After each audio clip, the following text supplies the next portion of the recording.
샬롬, 저는 아주대학교 나사렛 최은상 순장입니다. 수원의 광교에서 광야의 샘교회라는 작은 교회를 개척하여 목사로 섬기고 있습니다. 개척한 지 4년이 지났습니다.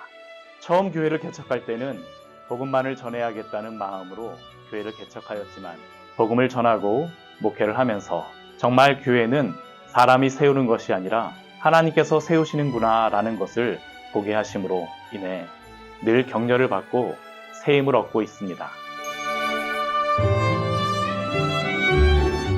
전쟁에 승리하기 위해서는 무엇을 해야 될까요? 손자병법에서는 지피지기면 백전불태라고 합니다.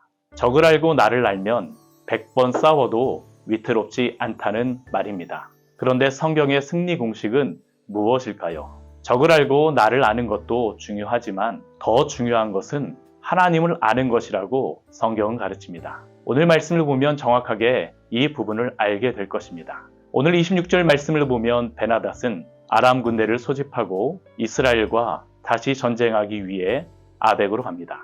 아람 사람들은 이전에 이스라엘과의 전쟁에서 패배한 원인을 분석해 이스라엘의 하나님이 산의 신이기 때문에 평지인 아벡에서 전쟁을 하면 자신들이 유리할 것이라는 작전을 세웁니다. 또한 그들은 이스라엘을 압도할 만한 많은 군사를 데리고 왔습니다. 이때 하나님은 한 선지자를 이스라엘 왕 아합에게 보내십니다. 왜 아합에게 선지자를 보내실까요? 하나님이 어떠한 분이신지를 알도록 하기 위하여 보내신 것입니다. 28절입니다.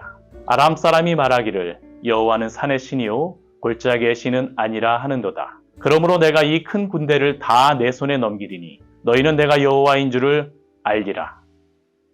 하나님이 때때로 당신의 백성에게 전쟁이나 고난을 허락하시는 이유가 무엇일까요? 그것은 그 전쟁을 통하여서 하나님이 어떠한 분이신지를 알려주시고 오직 하나님만을 믿고 의지하게 하기 위함입니다. 하나님께서는 아합과 이스라엘 백성에게 하나님이 어떠한 분이신지를 알려주시기를 원하셨습니다. 그렇다면 전쟁의 결과는 어떻게 될까요? 이스라엘 자손은 하루에 아람 보병 10만 명을 죽였습니다.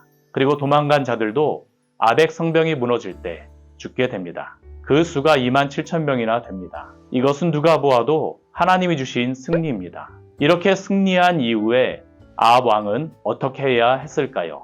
아합은 교만하여 실패하고 맙니다. 아합은 베나닷과 그의 신하들이 거짓으로 항복했음에도 불구하고 승리의 기쁨에 도취되어 그들을 자기 마음대로 용서하고 풀어줍니다. 아합은 하나님이 이 전쟁에서 승리하게 해주셨음을 잊고 자기 힘으로 승리한 것처럼 교만하여서 베나닷을 풀어준 것입니다. 여기가 바로 우리가 많이 실패하는 지점입니다. 우리는 여호와 앞에서 전쟁 때나 위기 때에만 믿음으로 살아가는 것이 아니라 전쟁에 승리한 이후에도 주의 말씀을 따라 믿음으로 살아가야 합니다. 선지자는 역할극을 통해 아합의 죄를 지적합니다. 아합 앞에 변장한 선지자가 와서 말하기를 자신이 전장에 나갔을 때 어떤 사람이 포로를 지킬 것을 명령하면서 포로를 잃어버리면 그의 생명을 대신하거나 은 1달란트를 내게 하리라고 하였는데 그가 잘못하여 그 포로가 도망을 가버렸다는 것입니다. 그러자 아합은 그가 잘못하였으니 그대로 당하여야 하리라고 판결합니다. 당연한 판결입니다.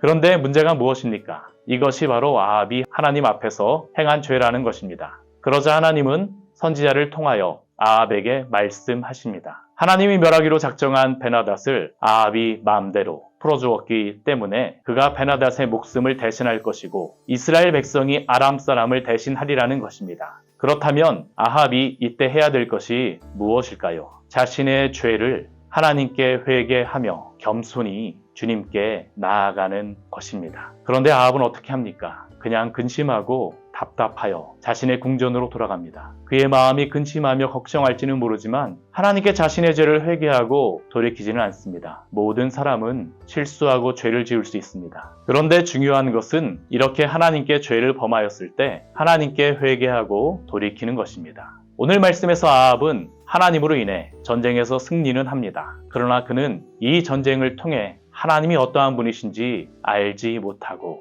교만하여 범죄하고 말았습니다. 모든 순간 하나님을 인정하십시오. 그리고 죄를 범하였다면 바로 회개하십시오. 오늘도 주님과 동행하는 복된 하루 보내시길 바랍니다. 샬롬.